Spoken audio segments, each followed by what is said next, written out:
하시면서요, 꼭 천국 가자라고 하는 말씀입니다. 꼭 천국 가야 되고, 그리고 결코 지옥에는 가서는 안 된다라고 하는 경고의 말씀과 권면의 말씀도 같이 드립니다.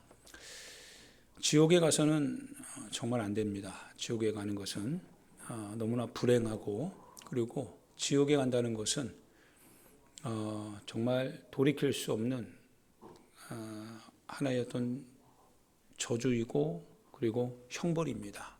지옥에 가서는 안 됩니다.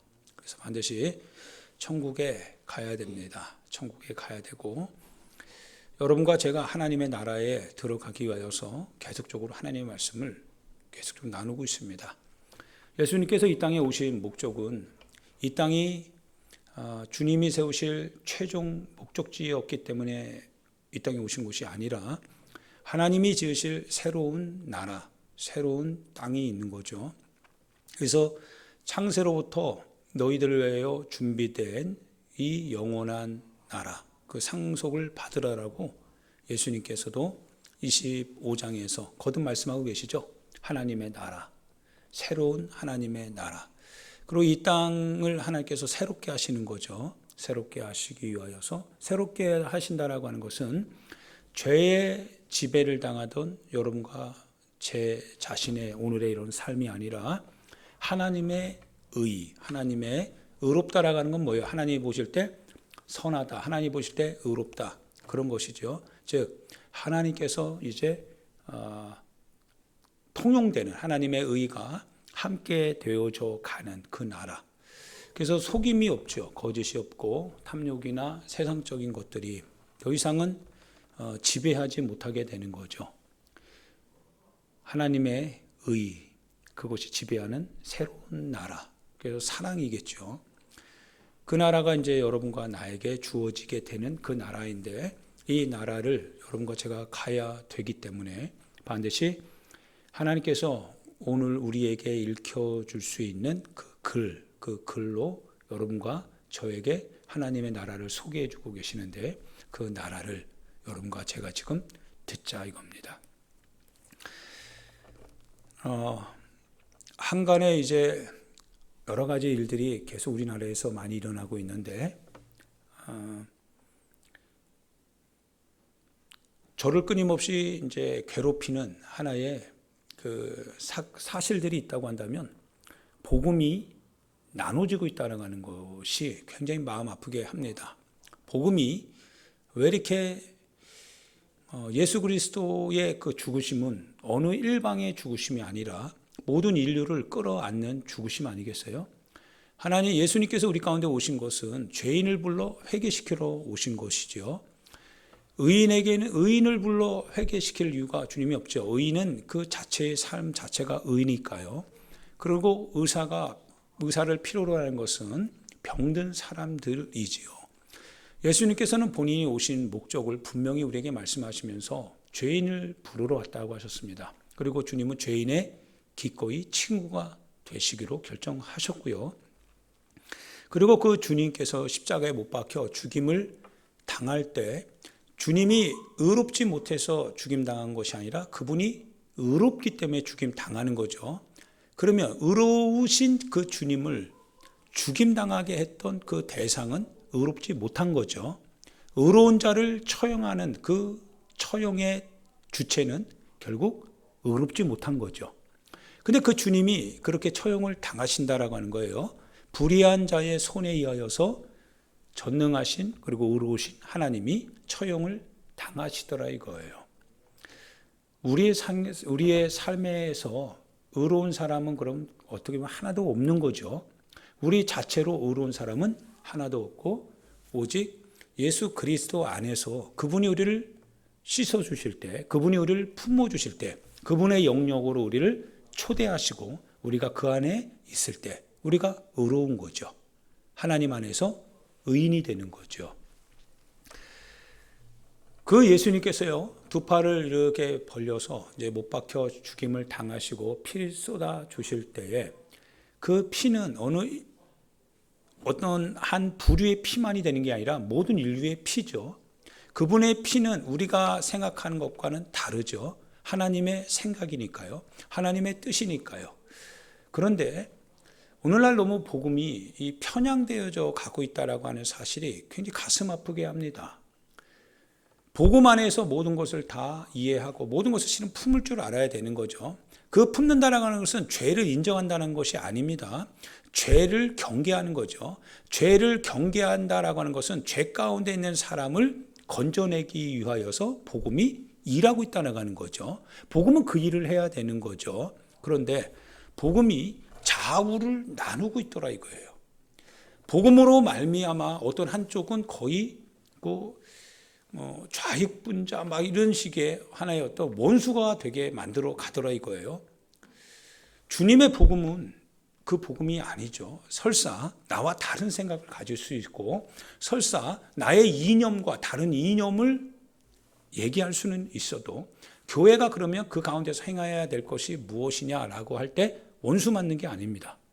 원수 짓고 그래서 경계선 딱 나누고 너희는 적, 우리는 아군 그런 게 아니더라 이거예요.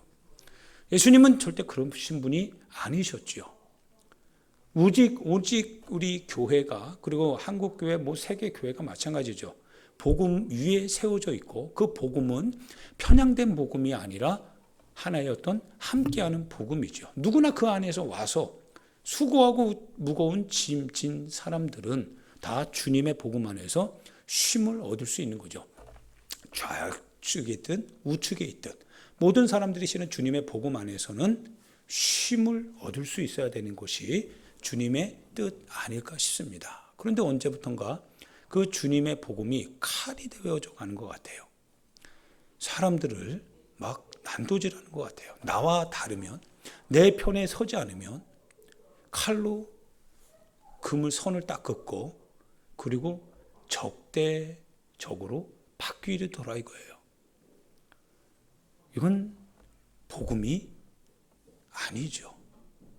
최소한 예수님은 그곳에 계실 것 같지가 않아요. 예수님의 한쪽 팔을 들고 그 팔을 들고서 막 흔들어댈 때 나머지 한 팔은 실은 저쪽에 있을 수 있거든요. 우리 주님을 그렇게 나눌 수는 없는 거죠.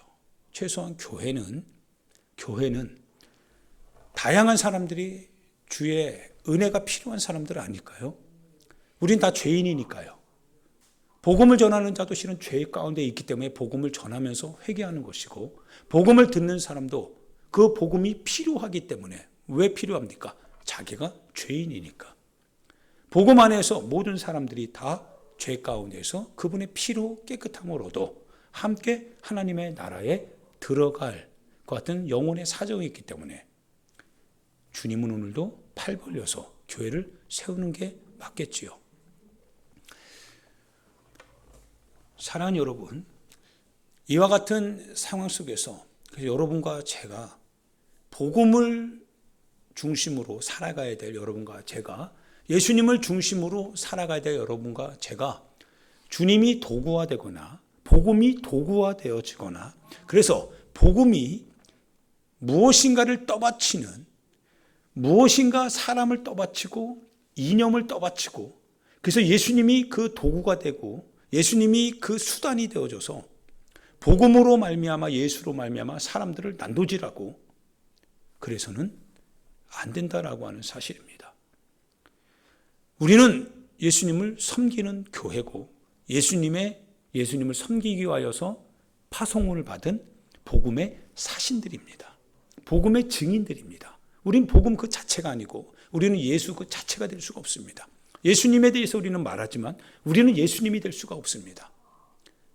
그런데 우리가 예수님에 대해서 말하면서 마치 예수님인 것처럼 복음을 확정짓고 그 복음을 가지고 사람과 진영을 나누어서 그래서 한쪽을 고통스럽게 하고 한쪽은 흥분하게 만들고 이것은 복음이 원했던 바도 아니고 예수님이 이 땅에 하나님의 아들을 보내셔서 그분을 십자가에 그 살을 찢고 피를 쏟게 하셔서 인류를 구원하고자 했던 그 구속의 프로그램도 아니죠.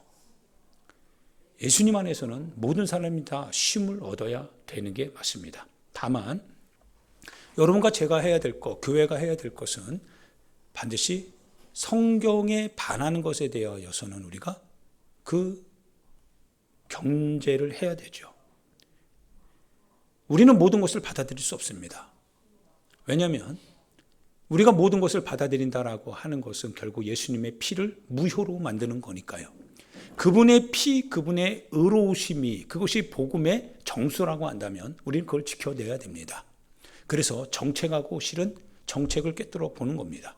그 정책이 하나님의 뜻과 맞느냐 맞지 않느냐. 우리는 정책에 대하여서 거기에 대해서 우리는 견제하고 거기에 대하여서 우리는 저항하는 것이지 사람 그 자체를 저항하는 게 아니다라고 하는 거죠. 그래서 로마 시대를 살아가던 이스라엘 그 백성들, 특별히 또 기독교인들도 로마를 전복시키려고 했던 거 아니었습니다. 예, 바리새인들을 중심으로 했던 그와 같은 사람들이요, 로마에 대하여서 로마의 정권을 전복시키려고 했고, 그리고 가룟 유다와 같은 그와 같은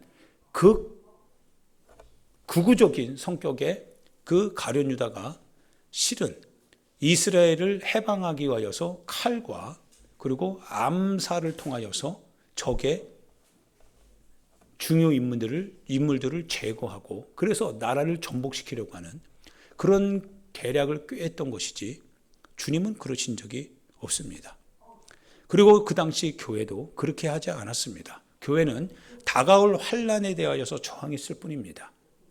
그들이 믿음을 포기하라고 할 때 그들은 믿음을 포기할 수 없어서 그 나라가 세운 강압적인 정책에 대하여서 그 나라, 그 교인들은 거기에 저항을 했던 겁니다.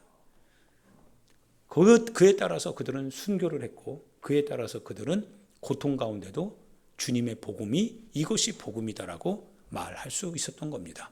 바로 그들이 흘린 그 피가 쏟아진 바로 그 자리에 하나님의 교회가 세워져 갈 수 있었던 거지요. 결코 칼로 세계를 전복하거나 칼로 우리와 다른 상대편을 전복시켜서 우리가 우리의 기치를 세우자라고 하는 것은 비성서적입니다. 성서는 그걸 얘기한 적이 없지요. 이 사실을 여러분들과 제가 잘 기억하면서 오늘 정말 신앙생활하기가 굉장히 어려운 시대를 살아가고 있습니다. 목회자들끼리 서로 적대적이 됐고 목회자들 안에서도 서로 말해야 될 것과 말하지 말아야 될 것을 서로 경계하면서 마치 쥐레바처럼 건들면 터질 것처럼 그렇게 상호 적대적으로 바뀌어져 가고 있습니다. 그 안에서 다들 우리는 구원, 예수님을 따라가고 있다라고 말하는데 한편이 적이라면 그 적이 가지고 있는 그 복음은 그 성서는 어디로부터 나온 겁니까? 있을 수 없는 얘기죠. 사람이 만들어 가는 겁니다. 단지 사람이 만든 겁니다. 오늘 마가복음 여러분 읽었던 7장에 있는 말씀을 한번 생각해 보면 그렇습니다. 보수라고 하는 것이 법을 지키는 게 보수죠. 헌법을 지켜가는 게 보수입니다. 그래서 그 당시 예수님 당시에요. 서기관과 바리새인들, 사두개인들이 법을 지켜가기 위하여서 그들이 그 자신들만의 하나의 어떤 영역을 세워갔죠. 법을 지켜야 된다는 거예요. 그들은 보수죠. 그들이 예수님을 보니까 예수님이 안식일을 막 어기잖아요. 예수님이 하나님의 뜻대로 살지 않는 것 같아요. 법의 바깥에서 사람들을 선동하고 다니니까 예수님은 뭐예요? 소위 말하면 혁명가 같아요. 뭔가 불안을 일으키는 사람, 그래서 자기들이 지켜왔던 이 율법의 전통을 깨는 사람, 즉 그들의 입장에서는 예수님은 좌익이죠. 그런데 그 예수님께서요, 손을 씻지 않고 음식을 먹고 있었습니다. 근데 제자들의 전통에 의하면 그 조상들의 전통, 그들이 물려받은 전통, 법에 의하면 손을 씻지 않고는 음식을 먹을 수 없다고 했어요. 음식을 먹는 거는 음식보다 더 중요한 건 손을 씻는 겁니다. 그런데 주님의 제자들이 손을 씻지 않고 먹네요. 그러자 여기에 대하여서 신란하기 시작합니다. 왜 당신의 제자들은 손을 씻지 않고 음식을 먹습니까? 왜 손을 씻지 않고 음식을 먹습니까? 왜 우리 조상들의 유전, 우리 나라가 지켜가고 있고 우리 나라가 세워가고 있는 이 헌법에 대하여서 종교법이겠죠. 왜 지키지 않습니까? 그러자 예수님이 하나의 비유를 하시기 시작합니다. 예수님이 실은 고발하는 거죠. 무엇을 고발하느냐면요, 이러합니다. 너희들이 이제 부모님을 공경하라고 했어요. 그래서 공경하는 데 있어서 그냥 빈손으로 공경하는 거 아니죠. 마음과 함께 실은 여러 가지 섬길 것으로 공양을 해야 됩니다. 그런데 이 서기관과 바리새인들과 제사장들이 뭐라고 하냐면요, 너희가 비록 어머니 아버지께 드릴 수 있는 바로 그것이라 할지라도 그것이 하나님께 드린 것이라면 그러면 더 이상 어머니 아버지를 공양하지 않아도 된다는 거예요. 예를 들어 여러분이 이제 어머니 아버지에게 한 1,000만 원을 주려고 했어요. 봉투를 딱 준비했어요. 그런데 갑자기 어머니 아버지 앞에 드리는 그 1,000만 원을 이 종교 지도자들이 뭐라고 하냐면, 야, 그거 하나님께 드리면 돼. 하나님이 받으시면 그러면 어머니 아버지께 드린 거나 마찬가지야. 더 하나님께서 너희들의 삶뿐만 아니라 어머니 아버지도 보살펴 주실 거야. 그러니까 직접적으로 그렇게 안 해도 교회만 갖다 내면, 하나님께만 갖다 내면 되는 거야. 종교 지도자들이 그렇게 얘기하더라 이거예요. 어떻게 보면 여기에는요, 하나의 어떤 갈등적인 요소가 있습니다. 이런 거죠. 여러분들이 때로는 그런 거예요. 마땅히 내가 누군가를 이제 막 섬겨야 되잖아요. 책임을 가지고 누군가를 섬기고, 우리가 지난주, 지지난주, 그리고 그 지난주까지 이웃 사랑에 대한 얘기를 계속 들었죠. 하나님의 나라에 들어가는 것이 믿음으로 들어가는 거 분명하지만, 그러나 믿음의 증거로서 나타나야 될 행위, 즉 이웃에 대하여서 당신은 어떠한 행위를 하고 있습니까? 라고 하는 그 질문에 대답을 해야 하는 것이 바로 그것이 하나님의 나라에 들어가는 하나의 어떤 표징들이었죠. 그래서 이웃을 사랑해야 됩니다. 당신 주머니, 당신의 앞길, 당신의 바운더리 안에서 오직 나, 오직 나, 오직 나. 그러면서 그렇게 해도 내가 예배만 잘 드리면, 내가 교회만 잘 다니면 내가 하나님 나라 들어가는 거 문제 없다. 우리가 하나님 앞에 예배 잘 드리고 우리가 하나님 앞에서 그분에 대한 지식을 놓치지 않고 내가 하나님의 이름을 가지고 누군가에게 얘기하면 그러면 나는 믿는 사람이니까 나는 구원받는데 지장 없다. 그러나 그의 행동에서는 이웃에 대한 자비와 긍휼과 베품과 나눔과 섬김이 전혀 없어요. 그런데도 불구하고 아니 하나님 앞에 예배만 잘 드리면 되지, 교회만 잘 드리면 되지, 그러더라 이거예요. 그러면 됐다는 거예요. 바리새인과 서기관과 이와 같은 대제사장들, 즉 그 당시 유대법을 지키고 있었던, 그거를 가르쳐왔던 사람들이 하는 얘기가, 하나님께 드리면 굳이 내 부모에게 섬겨야 될 그 책임을 다하지 않아도 하나님께 그렇게 하면 되는 거야. 맞습니까? 예수님께서 이 얘기 하시면서 뭐라고 하시냐면, 너희가 너희의 전통으로, 너희의 유전으로 하나님께서 분명히 말씀하시기를 내 부모를 공경하라 하였거늘 너희들이 가지고 있는 전통, 너희들이 가지고 있는 유전, 너희들의 법으로 하나님의 계명을 폐한다는 거예요. 너희가 생각하는 그와 같은 하나님에 대한 막연한 충성심, 막연한 신앙심이에요. 그거는 막연한 겁니다.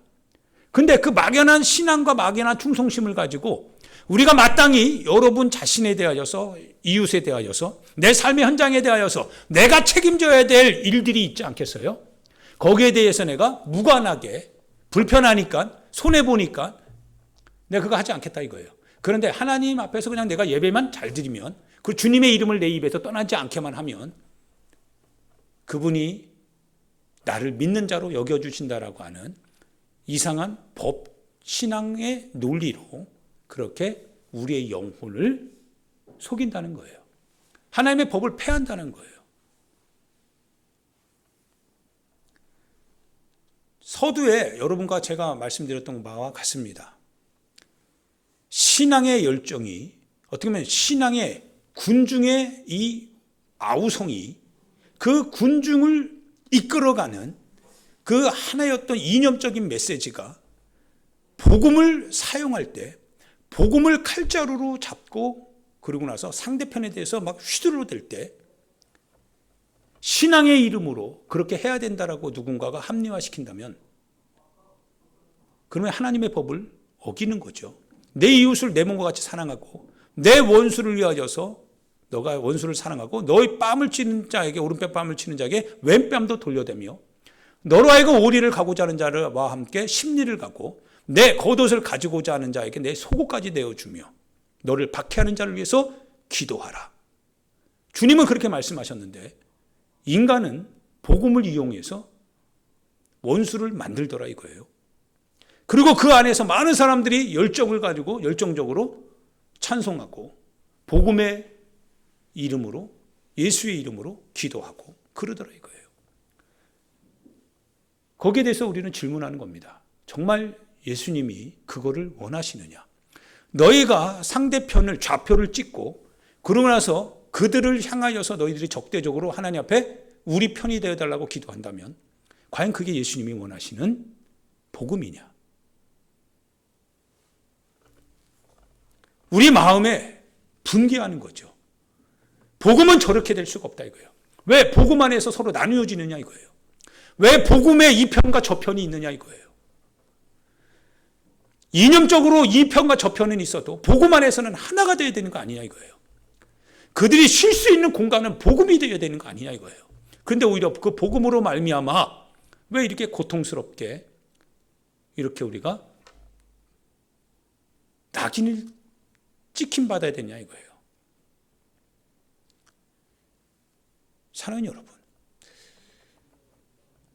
하나님의 계명에 대하여서 그 계명을 파할 수 있는 또 다른 법은 있지 않습니다.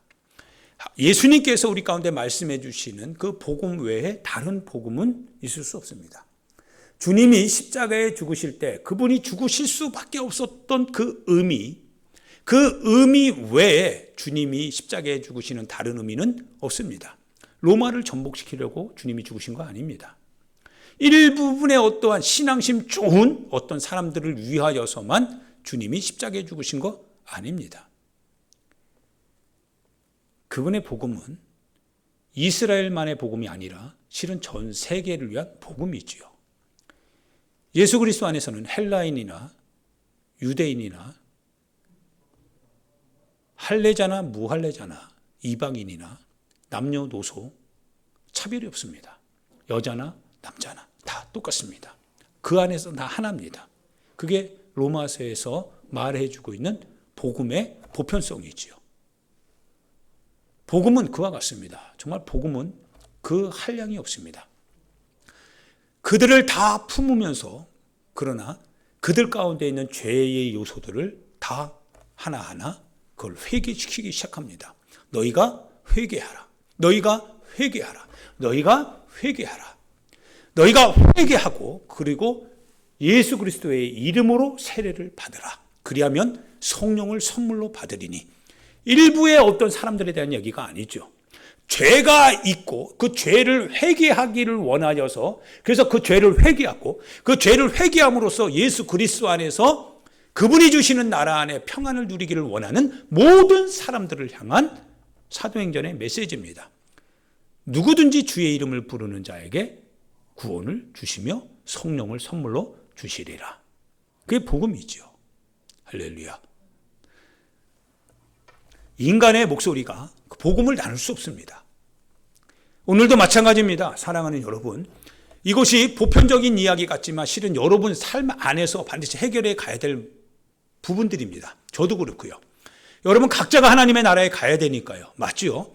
여러분 각자가 하나님의 나라에 가야 되는데 내가 복음이 아닌 거를 복음으로 믿고 갔다가는 마지막 날엔 진품을 드러내실 주님이 그거 아니다라고 한다면, 나는 네가 어디서부터 온지 알지 못하겠다라고 말한다면 절대 문 열어줄 리 없습니다. 근데 문 열어주지 않는 주님 문의 그 바깥에는 누가 두드리고 있어요? 생판 모르는 사람이 두드리고 있는 게 아니라 주님을 알고 있었던 사람들, 그 사람들이 문 밖에서 주여 주여 그러더라 이거예요. 주여 주여 왜 우리를 모른다 하십니까? 우리가 주님과 함께 먹고 마시고 주님을 우리에게 가르치고 길거리에서 우리는 주님의 교훈을 듣기도 해야 하였는데 왜 주님은 우리를 모른다 하십니까? 이런 상황이 내 영혼의 마지막 날 벌어지게 된다면 참담하죠. 우리는 주님을 믿고 따라왔고 나는 이렇게 해도 나는 예배 잘 드리고 그냥 나는 종교생활 잘하면 되는 줄 알았고 내 입에서 나는 그 예수님이 그리스도라고 하는 것을 나는 지식적으로 인정하면 되는 줄 알았는데, 그래서 때로는 내가 마땅히 내 신앙의 양심 안에서 들려오는 목소리들이 있잖아요.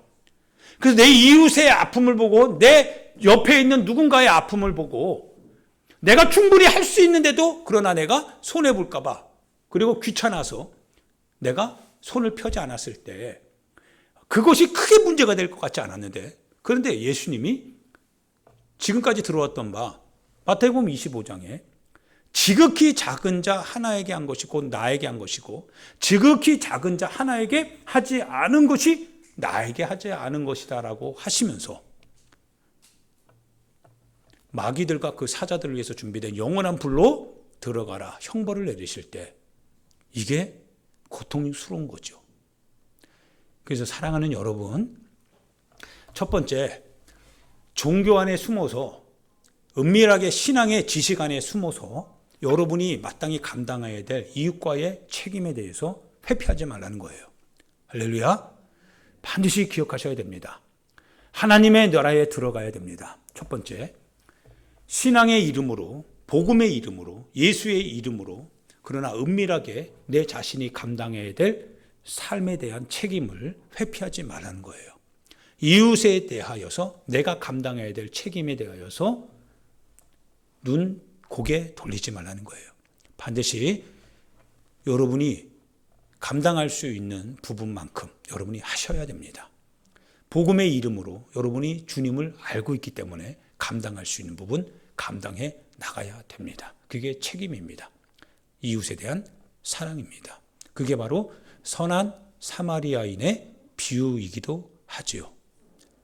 레위인과 제사장이 강도 만난 자를 피하여서 합리적인 구실과 변명으로 피해갔을 때, 그러나 그 곁을 지나갔던 사마리아인이 그 강도 만난 자를 위하여서 자기 시간과 자기 재물을 그리고 자기가 가지고 있는 소유를 통하여서 그 강도 만난 자를 일면식도 없는 그와 같은 사람을 위하여서 선행을 행하였을 때 율법사에게 질문했던 거죠. 누가 이 강도 만난 자의 이웃이 되겠느냐? 많은 사람들이 지식으로는 이웃사랑을 알지요. 저도 그렇고 여러분도 그렇고 하나님을 사랑하는 것과 이웃을 사랑하는 것이 하나님의 세 계명이라고 하는 사실을 압니다. 사랑이죠. 그런데 그 이웃이 누구냐고 구체적으로 물어볼 때 구체적으로 대답해 주시는 주님의 그 비유를 들어볼 때 우리 안엔 찔리는 부분이 너무 많은 거죠. 사랑은 아는데, 이웃 사랑을 아는데, 그런데 그 사랑을 표현해야 될 바로 그 순간 내 속에서 나오는 많은 악한 생각들, 그게 바로 사람을 악하게 만드는 건 그 속에 나오는 것으로 말미암음이다. 그 속에 나오는 것들, 그게 실은 하나님의 뜻을 지키지 못하게 하는 거죠. 이거를 경계하자는 거예요. 그리고 오늘 마태복음 예수님께서 이 이야기를 하시면서 예수님이 정말 꼴보기 싫었던 것 같아요. 이 기득권 세력들이 예수님이 너무 꼴보기 싫으니까 그래서 그 예수님을 어떻게 하기를 원합니까? 이제 제거하기를 원하더라 이거예요. 주님은 이방인에 의하여서 정죄당한 것이 아니라 자신의 백성에게 정죄를 당했습니다. 자신의 백성에게 자신의 백성의 법으로 말미암아 예수님이 정죄를 당하게 됩니다. 왜냐하면 그들과 뜻이 다르다고요. 그들과 결이 다르다고. 그들의 말을 듣지 않는다고. 그리고 예수님이 십자가에 못 박힘을 당하게 되는 거죠. 그래서 흉악한 흉계로 예수님을 이제 고발할 준비를 산헤드린 공의회, 즉 법정이죠. 거기에서 이제 결정을 내리게 됩니다. 가룟 유다가 그 안내 역할을 합니다. 가룟 유다가 안내 역할을 하면서 요한복음에 보면 오늘 분개했던 이 사람들, 그 대표가 누구냐면 가룟 유다입니다. 어떤 한 여자가 나옵니다. 그 여자는 죄 많은 여인이라고도 소개되고 있습니다. 그 여자가 이제 나오면서요. 그러면서 예수님이 이 집에 들어오는 순간부터 계속 눈물을 흘리기 시작합니다. 눈물을 흘릴 줄 아는 여자입니다. 예, 많이 울어요. 정말 많이 웁니다. 그런데 이분은 지식이 많이 없을 것 같아요. 특별히 하나님의 법에 대해서, 율법에 대해서 많이 알지 못할 것 같습니다. 그러니까 어떤 사람은 말하기를 그가 죄가 많다 이렇게 표현하는 걸 보니 그런 사람 같아요. 그런데 그녀에게 있는 것은 하나 있습니다. 그게 300데나리온 이상 나가는 값비싼 향유입니다. 자, 향유인데 어떤 향유예요? 비쌉니다. 값이 비싸다라고 하는 거예요. 여러분, 어떤 마음이 들어옵니까? 자, 이것은 싼 게 아닙니다. 많은 것 중에 하나가 아닙니다. 정말 값비싼 겁니다. 누가 봐도요, 값비쌉니다. 와, 비싸다. 내 마음에도, 여러분의 마음에도요, 야, 이거 비싸다 이거예요. 비싼 거다. 자, 이제 여러분이 이제 그 비싼 거를 가지고 있습니다. 그런데 많은 지식인들, 많은 제자들뿐만 아니라 많은 사람들이 있었겠죠. 법에 대해서 어느 정도, 신앙에 대해서 어느 정도 관록이 깊은 사람들도 있었을 겁니다. 그런데 이 여자만큼 그렇게 예수님을 위해서 우는 사람이 없어요. 그 여자는 많이 울었습니다. 정말 많이 울었습니다. 왜냐하면 그 눈물로 말미암아 그 예수님의 발에 떨어지는데요. 그 발에 떨어지는 그게 한두 방울이 아니거든요. 그러니까 떨어질 때마다 그 발에 묻은 흙먼지와 그게 눈물이 겹쳐지니 소위 말하면 더러워지잖아요. 그러자 그 여자가 준비된 것이 없다 보니까 수건으로 닦아주면 좋았을 텐데 흠칫 놀라면서 자기의 긴 머리칼로 그 주님의 발을 닦아주기 시작하더라 이거예요. 그 모습이 굉장히 해프닝 같죠. 갑자기 머리를 칼을 해서 막 울면서 막 죄송하니까 막 당황스러운 거죠. 막. 그러자 그 순간에 그게 비싸다라고 하는 것을 알고 있었던 가룟 유다가 뭐라고 하냐면 야, 이 값비싼 거를 300데나리온 정도로 팔아서 이웃들에게 나눠주면 되지 않겠느냐 얘기합니다. 정말 비겁한 게 뭔지 아십니까? 실은 그 마음에 이웃을 위하여서 하고 싶은 마음은 없습니다. 그냥 그게 값비싸서 아까웠을 뿐입니다. 그런데 말은 해야 되잖아요. 그래서 이 값비싼 거 수천만 원짜리 되는 이 큰 가치가 있는 이 향유컵을 왜 주님 한 분을 위해서 이렇게 희생하냐 이거예요. 왜 그거를 주님께 드리냐 이거예요. 많은 사람들 위해서 그걸 쓰면 되는 걸. 근데 그 마음에는요, 많은 사람에 대해서 쓰려고 하는 마음 전혀 없습니다. 우리가 이런 거죠. 하나님께 드려야 되는 거예요. 이 두 가지입니다.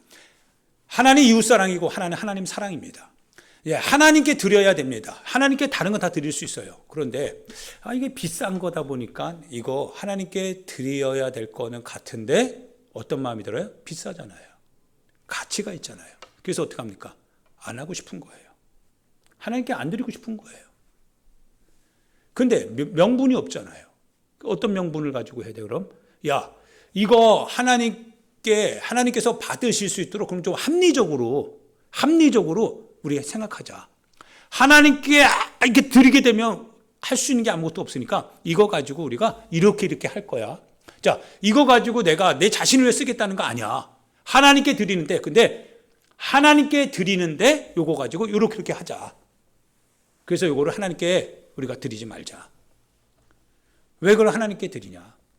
더 좋은데, 나를 위해서 쓰는 게 아니라 더 좋은데 쓰겠다는 건데, 더 좋은데 쓸 수 있는 용도가 있는데 왜 이거를 그렇게 교회에 그렇게 드려야 되냐? 근데 실은 그 마음에는 그럴 의지가 없어요. 아까운 거예요.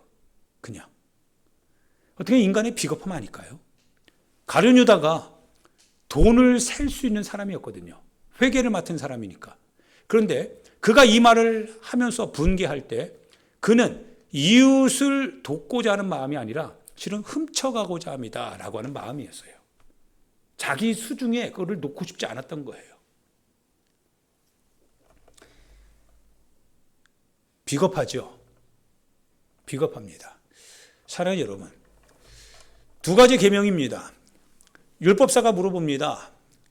크고 첫째 되는 계명, 하나님 앞에서 우리가 지켜야 될 크고 첫째 되는 계명이 뭐고 두 번째는 뭡니까? 라고 하는 질문을 던질 때 예수님이 말씀을 하셨습니다.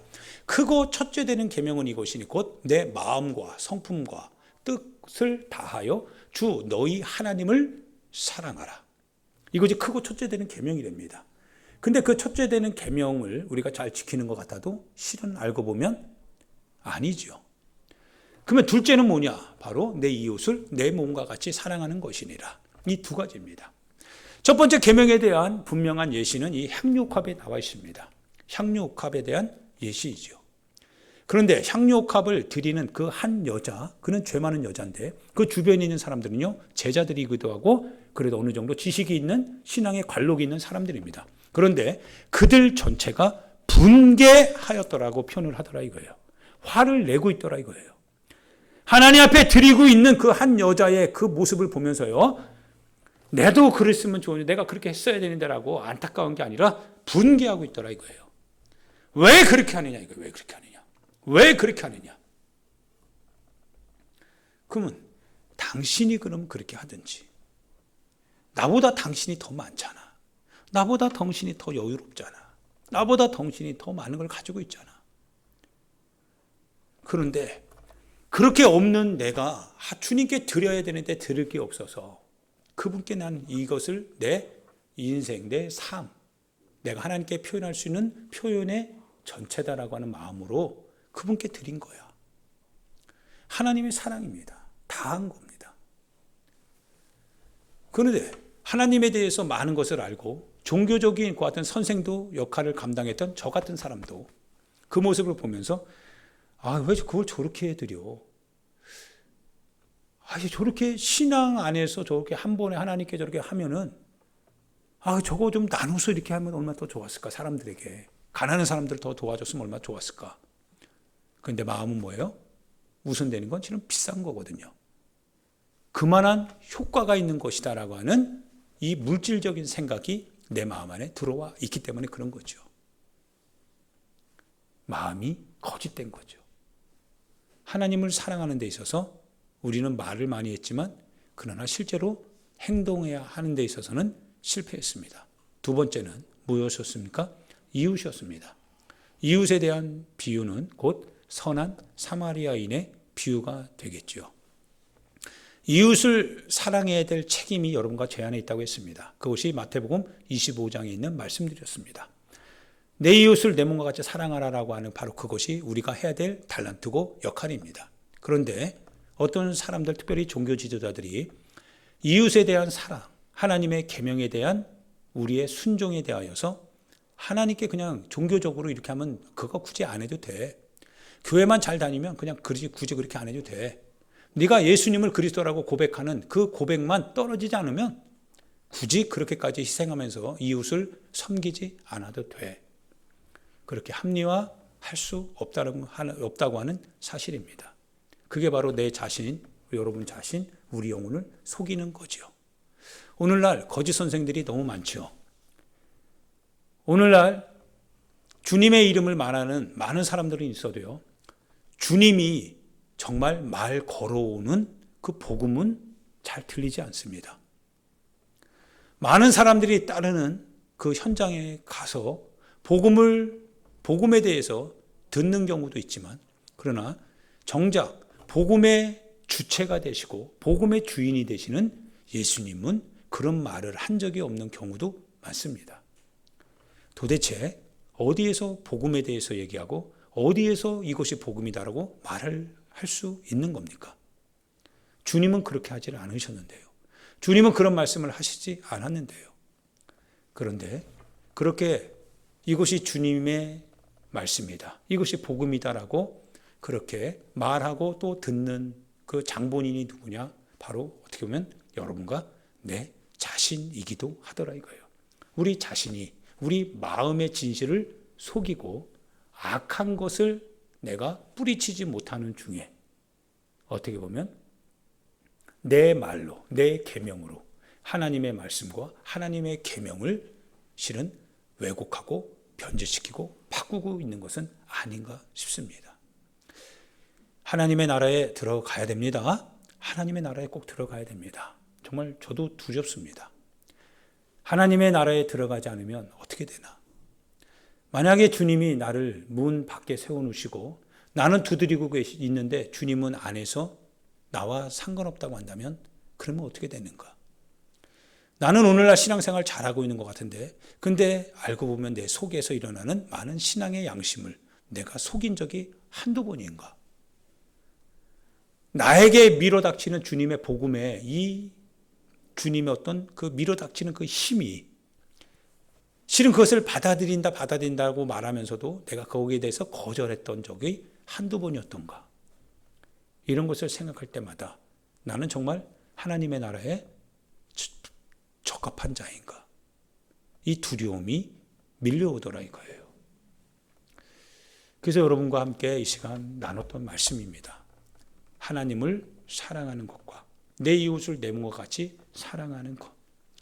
그러나 주님의 말씀은 명백하지만 그 말씀을 적용해가는 우리들은 어떻게 보면 그거를 은밀하게 바꾸고 있지 않는가. 따라서 사랑하는 우리 소나무교회 성도 여러분, 주님이 말씀하신 그대로 살아야 됩니다.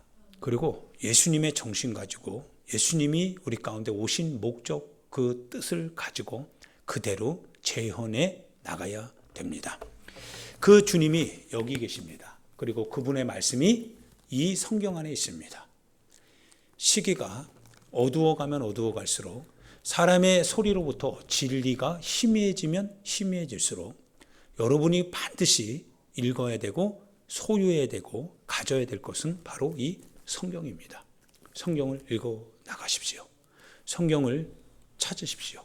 성경을 들여다보십시오. 그 안에서 주님을 만나시고 그 안에서 주님의 목소리를 들으셔서 하나님을 사랑하는 것과 내 이웃을 내 몸과 같이 사랑하는 이 두 계명을 성실하게 충성되게 잘 지켜서 하나님의 나라가 임할 때 주님이 두 팔 벌려 환영해 주시고 안아주시는 그와 같은 우리의 삶의 결과가 되기를 예수님의 이름으로 축원드립니다. 이 시간 우리 같이 하나님 앞에 기도하도록 하겠습니다.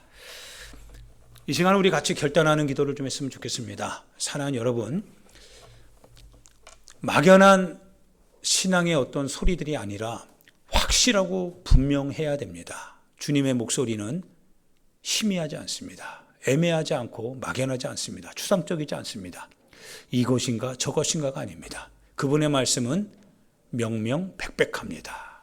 바로 그분의 말씀은 이 성경 안에 기록되어져 있습니다. 여러분 성경을 읽어야 됩니다. 성경을 읽고 성경을 듣고 성경을 쓰고 성경을 탐독해야만 됩니다. 이번 한 주간 성경을 읽게 해달라고 기도하십시다. 얼마나 읽든지 양보다 실은 여러분이 더 성경을 읽어야 된다는 마음을 갖고 집중하는 게 중요합니다. 주님이 말씀해 주실 것입니다. 그분의 말씀들이 기록되어진 그분의 말씀들이 여러분의 영혼에서 꿈틀대기 시작할 겁니다. 성경을 읽게 해달라고, 성경을 읽고 성경대로 살고 그분의 말씀에 순종하는 삶을 살게 해달라고 우리 같이 주여 한번 부르고 우리 하나님 앞에 기도드리도록 하겠습니다. 같이 기도하겠습니다. 주여 하나님 아버지 은혜와 사랑